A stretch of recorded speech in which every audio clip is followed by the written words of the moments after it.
بسم الله الرحمن الرحيم واذكر في الكتاب مريم إذ انتبذت من أهلها مكانا شرقيا فاتخذت من دونهم حجابا فأرسلنا إليها روحنا فتمثل لها بشرا سويا قالت إني أعوذ بالرحمن منك إن كنت تقيا قال إنما أنا رسول ربك لأهب لك غلاما زكيا قالت أنى يكون لي غلام ولم يمسسني بشر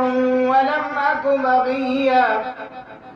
قال كذلك قال ربك هو علي هين